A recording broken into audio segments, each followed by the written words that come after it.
Morning everybody. So it is a beautifully sunny day, and that in itself is a good enough reason to be wearing amber, but it's not. I'm wearing amber because I'm going to be talking about monitoring, and in particular monitoring our performance against our objectives. I did a poll last week. It's still not finished, but I've got some of the results in, and I think the results were interesting, and I promised you I'd do a video to tell you what my impression was, what I think we should do, and what it would take to do it. But before we do, let's talk about the colours very briefly. So we've got the 3 green behaviours: thinking, communicating and improving. Those are the 3 things, if you have them in your diary in the right proportion, will take your people, your business and you upwards, make things better, improve you. Then we've got the amber behaviours: monitoring and directing, just 2 of those, and those are the things that will make sure that things don't go backwards and manage risk, really important. Then we've got red, doing, and brown, floating. Those are the things, if you have them in your diary too much, will take you, your people and your organisation backwards, make things worse.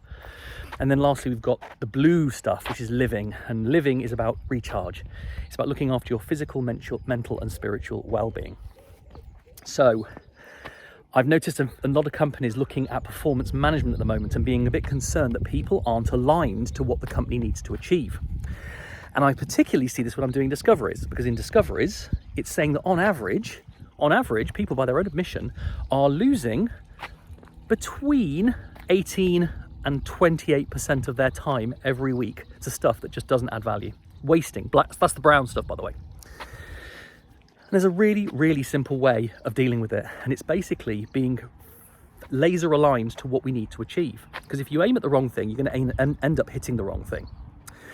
And in the past, when I was in the city, many years ago, we had a challenge, which was that we would set objectives, organisations in general would set objectives. I didn't do this. We'd set objectives probably once a year, best case twice. So semi-annual review and reset. But we also had another thing in technology in the city, which was called waterfall development. And the idea of this was that you set requirements at the beginning of a 1, 2 or 3 year project, and then you don't think about them again. You just come back in 3 years' time, it's all delivered and everything's perfect. It was never perfect. It was the worst idea we could have ever had.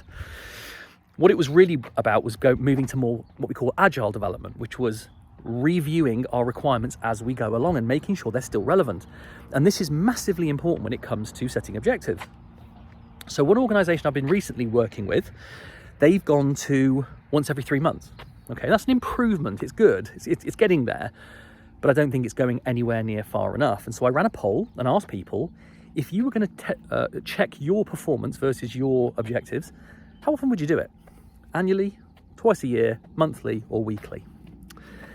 The results, quite interesting. So the majority did actually say weekly, and that is the result that I think it should be. You should be checking these things weekly. You are planning your time weekly. Why wouldn't you make sure the thing that you're planning for is also checked weekly, which is what you're looking to achieve? However, most of the people who said weekly are Diary Detox clients, and so they get the fact that it should be weekly, so that's not really a great test. But the next one was monthly. A few said twice a year, nobody said annually. So if nobody's saying annually, why are companies still doing it annually? It just simply doesn't make sense anymore.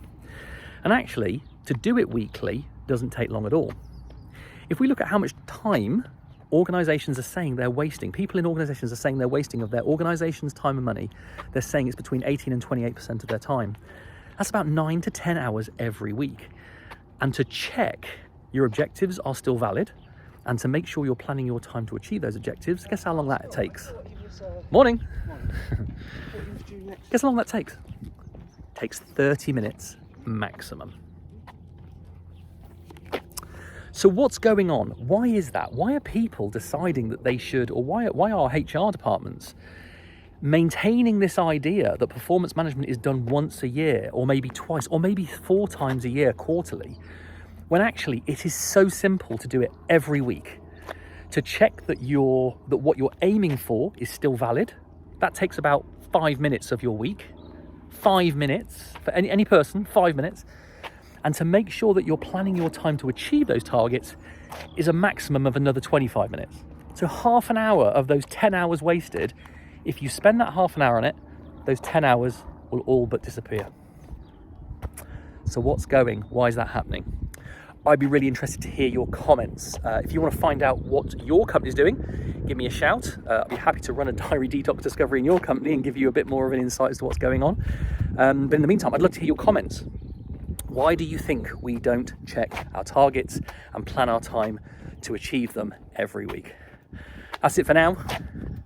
Looking forward to see you again soon. Hopefully the sun will still be out. In the meantime, have a great day. Have a great week.